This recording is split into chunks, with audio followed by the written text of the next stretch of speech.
What's up, y'all? This is RevFit Radio. I'm your host, Jon Rones, a.k.a. Big John Stud, a.k.a. Look at This Technology. I got the man, the head dread, Shawn Garcia in the place, master trainer. What's up, bro? What's up? Yeah, we're going viral or whatever the hell it is now. We're on the web. Yeah, this is definitely viral. we couldn't be in person this week, but it's all good. There's no medicine for this. Yeah, I was running around all day today. It was a little crazy day for me. The whole week's been a little bit crazy. I hear you. I'm at my in-laws right now. Everyone's sleeping, and I'm in the room trying to be quiet, but not being quiet at all. It's impossible. I'm in my fortified compound in the mountains, so that's real, though. There's no hope for any quiet right now. What's up with those masks behind you? What's the story on those joints? You know, I'm like a tribal chief in various manifestations of, indigenousness. So what we got here, these two masks are Barucan masks that's the indigenous people from Costa Rica.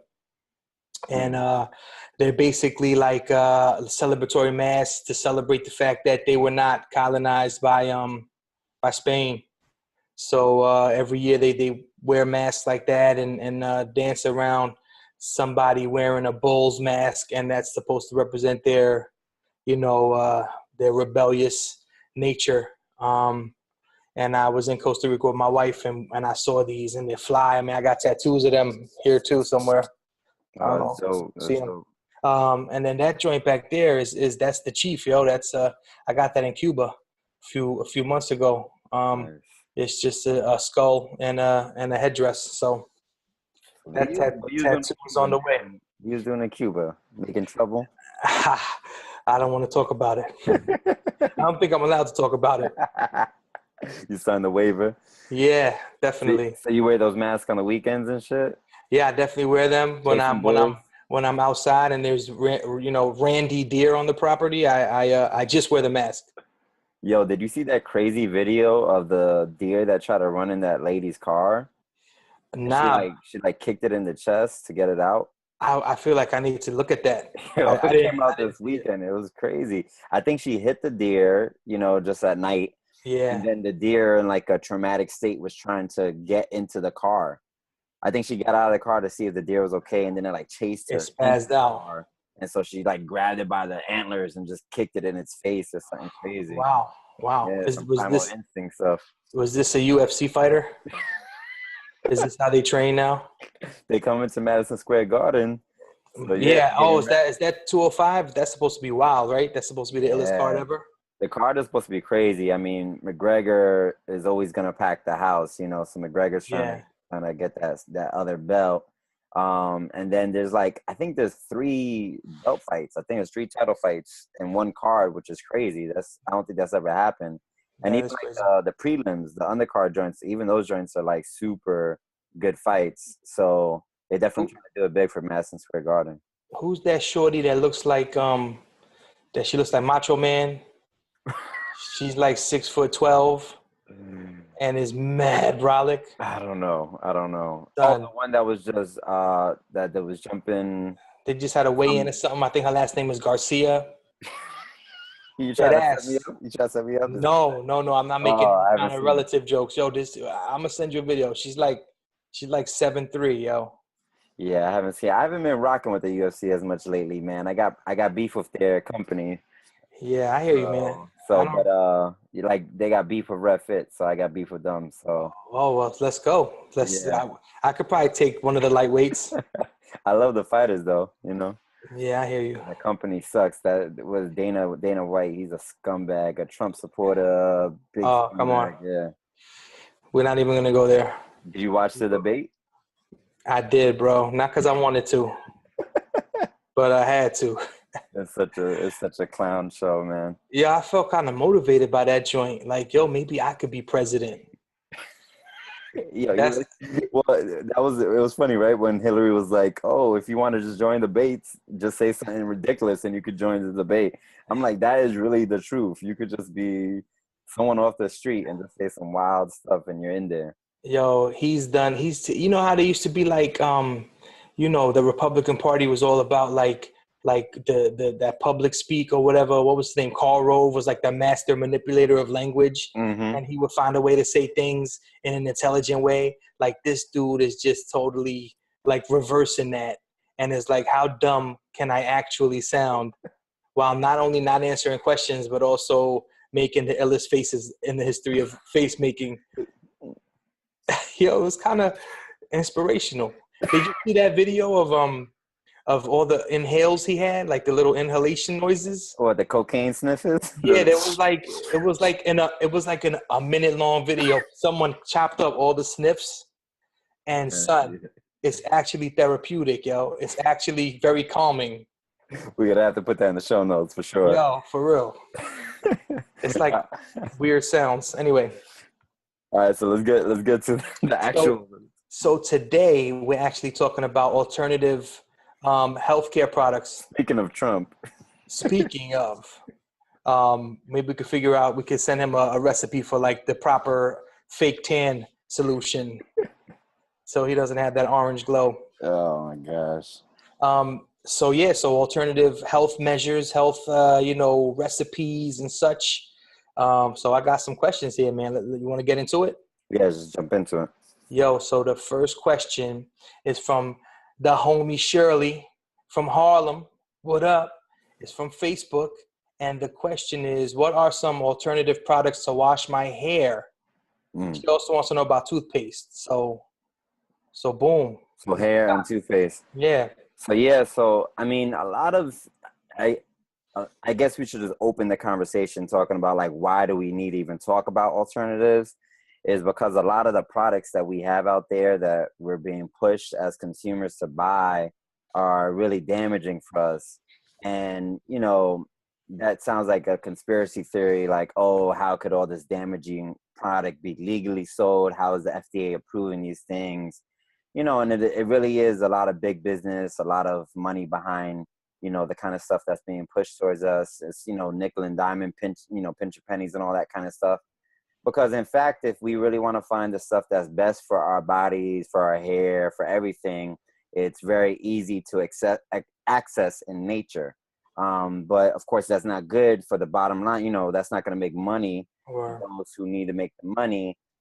So they're pushing all these crazy products on us. So we'll get like shampoo and conditioners that are promising to address, dry hair, when in fact it's probably the products that we're putting in our hair that's making our hair dry. Yeah. No one naturally has dry hair, like dry, brittle hair. Everyone has, hair that produce, your scalp produces natural oils and secretes natural oils. And so, there's usually with all these products kind of this crazy cycle of it does the damage, it promises to repair the damage. It does the damage, it promises to repair. And it kind of just keeps you going. Like, it's funny, like the Brita filter, they're made by Clorox, the company. Wow. You know what I mean? So like we know chlorine, Clorox is like the chemical we're trying to filter out with the Brita. Word. That's crazy. How it is. So the shampoos, you really want to find products that are using the least amount of chemicals, the least amount of the same way we talk about food is the way we talk about healthcare products. If I can't eat it, I shouldn't put it on my body. I've heard that. Yeah, because the thing is that our skin is absorbing the contents of whatever that product is. The same way we would absorb it if we digested it. In fact, some would argue, like if you go into a shower, taking a shower, you're consuming more of that water than you would if you drank 32 ounces of water straight up. You consume more through your skin. And the same thing with your hair and all this stuff. So if we can't eat this stuff, or if we're like scared that this stuff will be poison if digested, why are we putting it in our hair? Why are we putting it on our skin?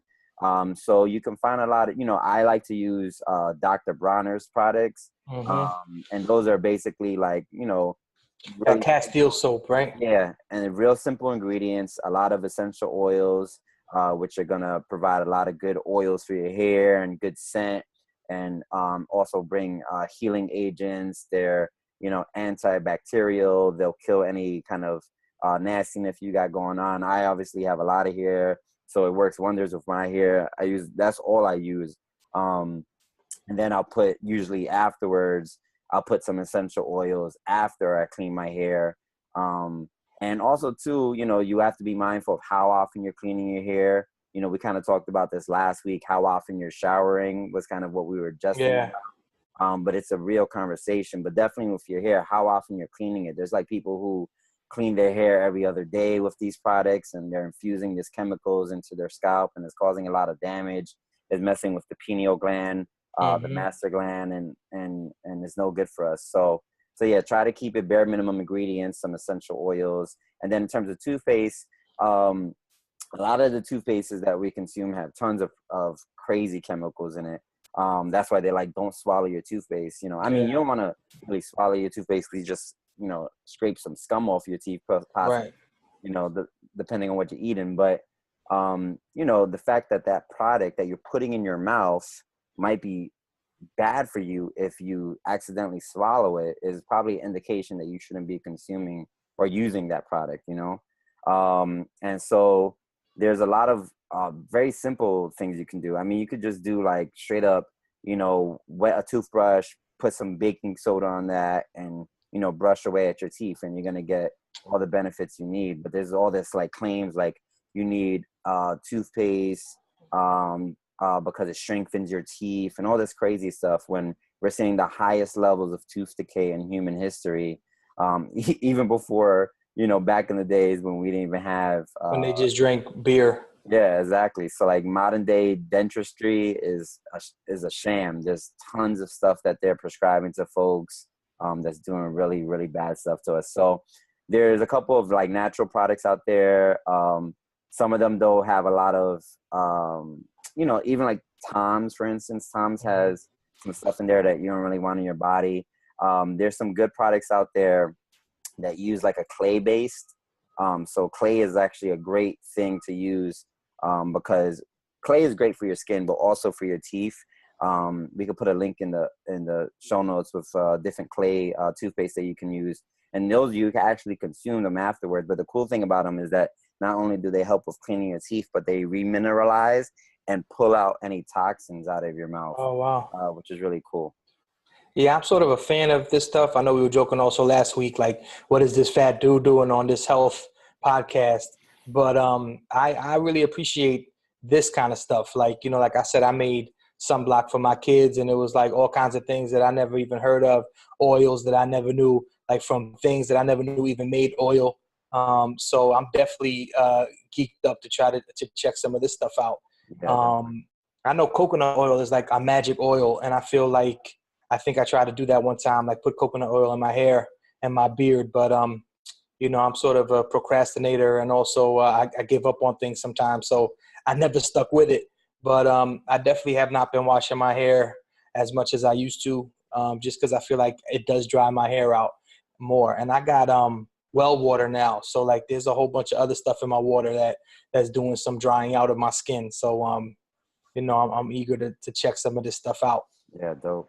In response, or I guess in line with the toothpaste, Juan from Washington Heights called up and wanted to know what a good replacement for mouthwash would be.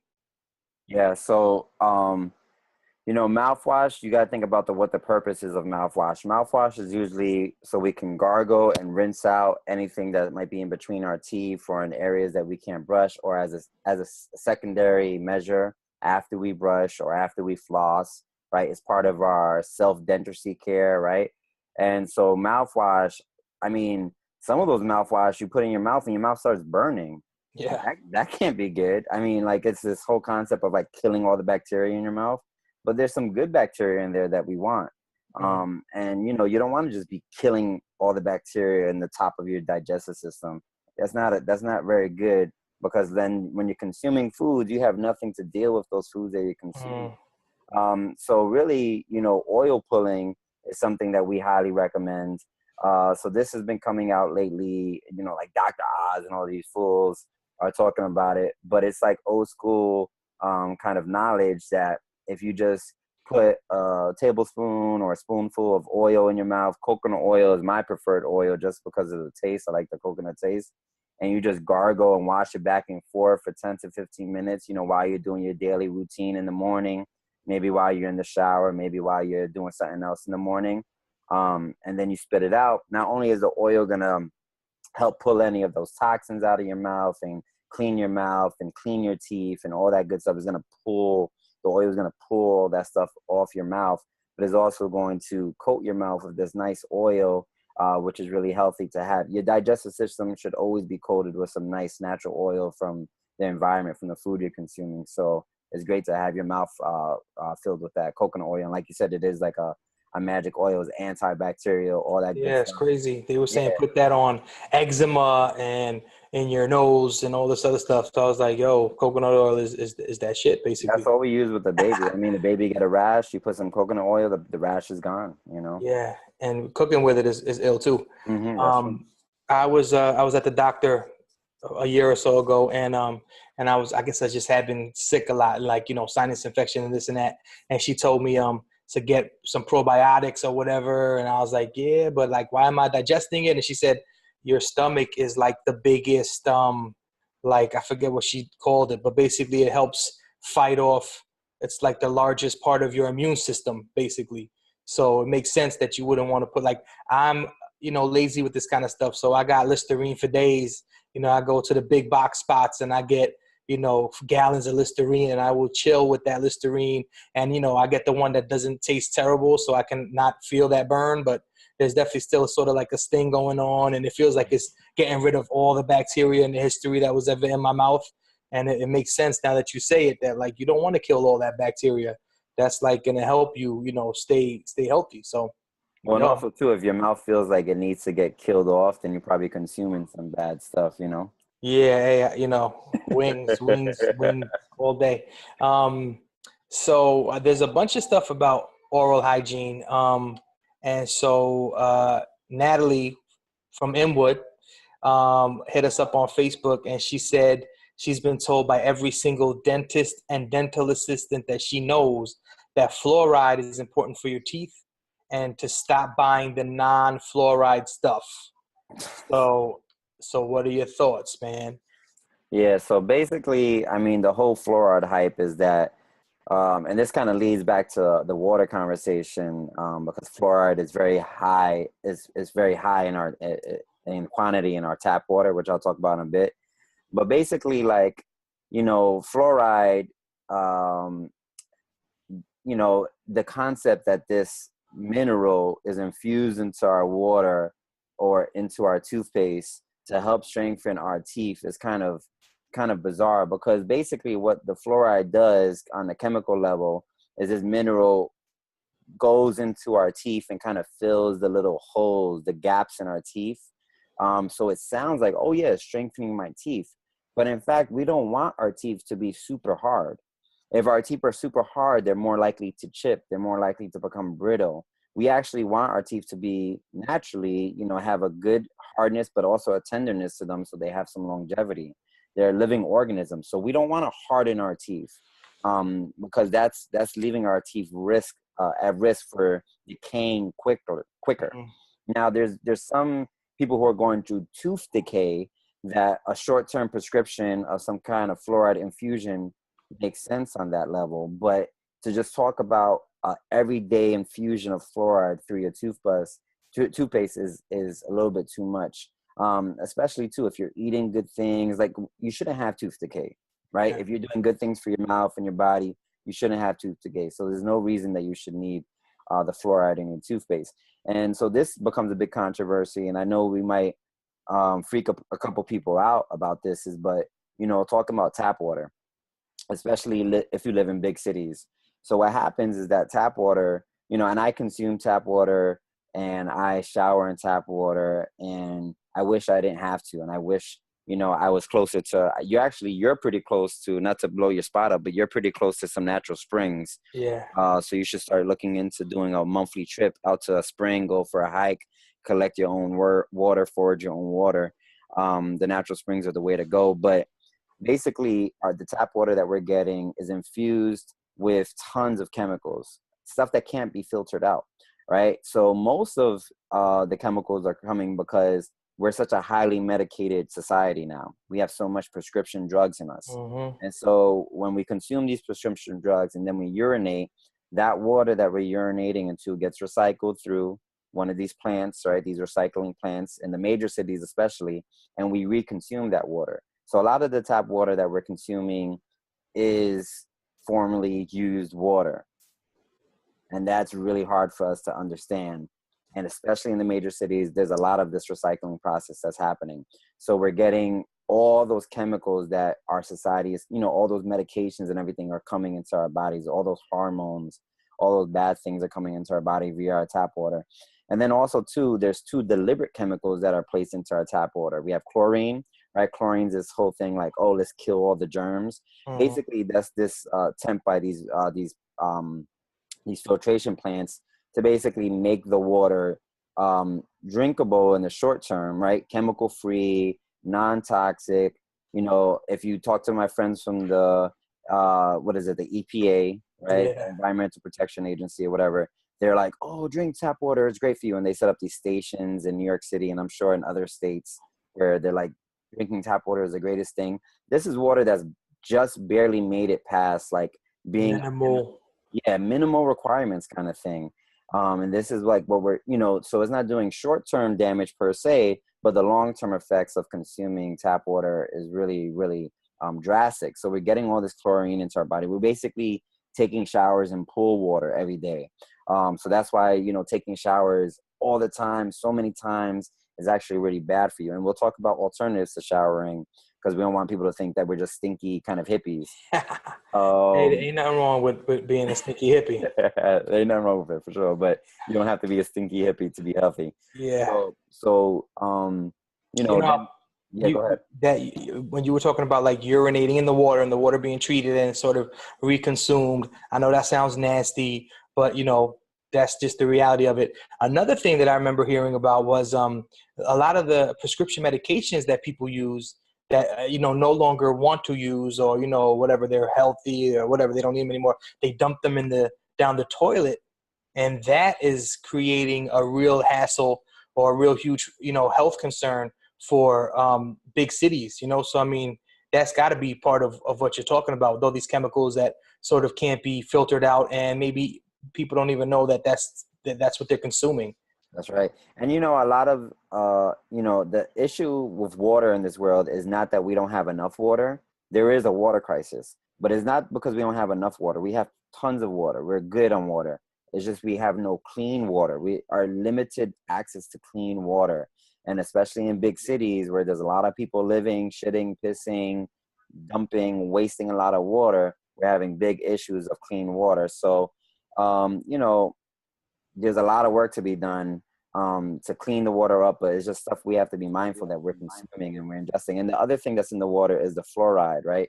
So the fluoride is infused in there, and the fluoride is a tremendous byproduct of manufacturing companies. So manufacturing companies have this byproduct of fluoride. They have to get rid of it some way, somehow. They dump it into water. They tell us, oh, it's going to strengthen your teeth. Like, why are you infusing anything into the water that needs to strengthen my teeth? Why are you not infusing things that are going to strengthen my hair or my nails or make me stronger? Like, why is it fluoride? And that's what it is. It's because it's a byproduct that needs to get rid of, and they're trying to jazz it up and make it seem like it's something healthy for us. But like I said before, again, the number one place in the body that we're finding high levels of fluoride is in the pineal gland. And this is making our minds cloudy. This is making our ability to be creative cloudy. This is when we think in our pineal gland, we're thinking a gland that's affecting a lot of other glands in the body. It's affecting our mood, our behavior, all this stuff. So, it's hard for everybody to go forage spring water. Yeah. But, try if you can, set up group dates with friends to go forage spring water. It's a fun activity to do. It's free. You know what I mean? You just got to get up there or get to a spot that there's a spring. And then, just be mindful of how you're consuming, how much tap water you're consuming, how many times you're showering, all that kind of stuff. Yeah, that sounds like an event we need to plan. Some water foraging. Let's do it. You just basically got to dig deep, right? No matter where you're at, you'll hit water. Or China. Yeah. You said that. I didn't. All right, so what I got my man Juan. Actually, you know what? Let's go to an Instagram question. This is from @L_Kel from the Upper East Side, and he wants to know what deodorant you use. So the deodorant I use so I kind of alluded to this last episode, but I haven't used deodorant. October will be my 2-year anniversary that I moved away from using deodorant. There's a lot of chemicals in the deodorant that we're using. A lot of studies have shown the carcinogens that are being produced because of the deodorants that we're using. There's also, our lymphatic system, which is one of our primary cleansing systems in our body, is on our, is right underneath our skin, right? Mm-hmm. So one of the most prominent places where we have a lymphatic node is in our armpits. So that's where we're, getting rid of a lot of toxins. That's why sometimes when you eat something funky, your armpits be smelling. But because of the deodorant, it's kind of making those scents stronger. It's making the cleansing process harder and all this stuff. So, there is a long process to clear that up if you've been using deodorant for a long time. And even after these 2 years, there's still, I feel like I'm still going through some cleansing in that area, but I've definitely made some progress. So the one I use is called Pit Paste. It's a product that's produced, it's not super complicated. It's like shea butter with some essential oils. They sell it on the Thrive market. I know a lot of our listeners have subscriptions to Thrive. You could probably find it other places. And there's some other joints out there. There's like Tom's puts out one. Tom's usually, honestly, I don't like any of Tom's products. They always have some good stuff and then like one ingredient that messes it all up. Yeah. And so Tom's I don't like, and Tom's doesn't even really work for me. I've used Tom's and my arms still be smelling and stuff, so yeah. I don't mess with it. But essential oils, you can use some essential oils you could just put directly onto your armpit, and those essential oils are going to help with any kind of scent issues that you have. In terms of perspiring, sweaty armpits. Mm-hmm. If you're prone to sweaty armpits, you're prone to sweaty armpits. And that's not necessarily a bad thing, right? I mean, that's your body filtering itself, basically. Exactly. And so people are trying to stop that. I understand, because of like the aesthetics of having a sweaty armpit kind of thing. But you just kind of have to. That's the card you've been dealt, and you gotta deal with it. Yeah, exactly. And it's not good to put a chemical on there to try to block it. So I use the Pit Paste, but not because it's the best one out there. It's just like the bare minimum ingredients. And I'm too lazy to make my own. You can make your own very easily, but I'm too lazy to do it. So that's the one I use. I hear that. This is a totally tangential question, and I'm curious myself. How many swipes do you use, or how many do you put on when you put deodorant? Do you count? Are you a counter, or are you just like bang bang? Yeah, just bang bang. I don't really. People want to know. I don't really count that out. Nah, because you know what I do after I shower. What I do is I immediately put on essential oils when my body's still a little bit moist. And so I like to use rosemary for my skin. It's really good for your skin. But I like to put rosemary, and I make sure I get the rosemary on my armpits. I already have essential oil, and then I'll just apply that Pit Paste a little bit later on, and just a couple swipes, if anything. You be air drying like Rod Tidwell from Jerry Maguire? In the summertime, but in the winter, I'm a little punk when it comes to that. All right. I'm a counter, by the way. I go 8 swipes at least on each side with my deodorant. Dead serious. If I'm feeling lucky, I go 9 on the left side because I'm a lefty. My left boob is bigger than my right boob, too. I don't know. Something about it. So, all right. So we're going to go back into this alternative health options for people. And speaking of essential oils, is a perfect segue. Juan wants to know, how do you combine essential oils for different purposes? Like, I guess, is there a ratio, or are certain oils better for your hair versus your skin, or what's up with that? Yeah, essential oils I just started getting into in the past few years. But the science of aromatherapy is so fascinating. I mean, we live in a time where you can go to a health market and get a concentrated bottle of oil of like rose petals. You know what I mean? That's Yeah. incredible. You know what I mean? Like we have access to that stuff. And so for those who are, and we're not talking about the oils that you buy on 125th. I hate to say it. Nah. Those are not essential oils. Yo, That Egyptian musk, that's not no they're essential oil. essential to vibe of 125th. Exactly. That's for them European tourists. Exactly. Essential oils, for those who don't know, is basically extraction, a cold press usually, of some kind of substance. So rosemary, roses, um, peppermint, whatever. Just an extraction of the oils from that organism, usually a plant, right? We squeeze out the plant, we get some oil from it, and then they put it into this bottle. And so aromatherapy is really a science. And there's so many different cool combinations that will get different kind of results for your body. But you can use them for mood stimulation. You can use it for restoration. You can use it to help you go to sleep, right? Like lavender, everyone knows like lavender helps them go to sleep. But imagine you have a bathtub full of good water, whatever water option you get. You put in some Epsom salt, which is nice magnesium. So you got this hot water with this magnesium sipping in, and then you throw in some lavender oil, and that lavender oil is coming up with the fumes, and then you're getting all this deep relaxation. It's a great feeling. So there's a lot of strength behind the essential oils. There's books written about different combinations, so you should look into that. So everyone should look into aromatherapy. It's great ways to do self-care. A lot of the products that we're talking about, the deodorant, the suntan lotion for the kids, all that stuff, infusion of the essential oils is what's going to take it to the next level. That's ill, man. I really never knew that you could get oil from things. I just thought it was like canola, olive oil, and maybe butter or something.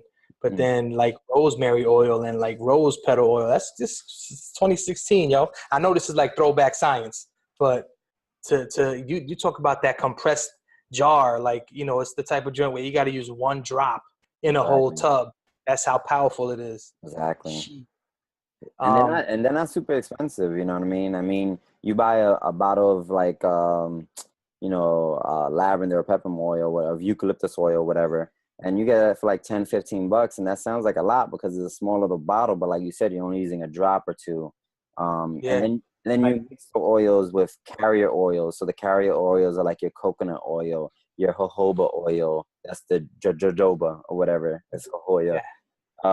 You mix it with these carrier oils, and you can take it to you can use them even further, right? So usually what I do, my daily concoction after I get out of the shower, is I take some jojoba oil, I put like 2 or 3 drops of rosemary oil in there, and then I'll blend that up, and that's what I lather my body with. And then if I'm trying to get a nice suntan, I'll throw on the coconut oil too, so I can get some nice color that day. This is great advice. Yeah. Damn, I had something amazing to say, but I completely forgot. All right, so last question. What's good to clean your house?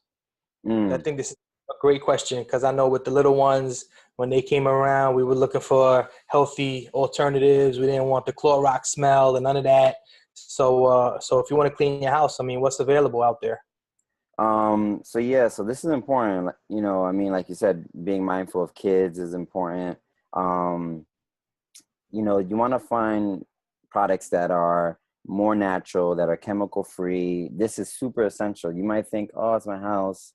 I'm not consuming this stuff. If I use the Fabuloso and the Clorox, I'm gonna be okay because I'm not consuming that. But all of those products that you use are basically just layering your house with chemicals, right? So whatever chemicals in those products are now on all of your furniture, your floor, your dishes, right? What you're washing your dishes with is now on your dish. Just because you rinse it in water doesn't mean you got rid of the chemical that you've added to it. And so then you consume off of that dish, and you sit on that floor, table, or chair, and then, you know what I mean, you're interacting with those toys. Your kid is chewing those toys that you just cleaned with that chemical. So we want to be super mindful of the products that we're using in our homes, especially because we can control that. You know, we can't control what goes on outside our home usually most of the time. So you're at the workplace or you're on the train and you didn't clean those things, but in the house, you know, you want to use the best products possible to take care of you and your family.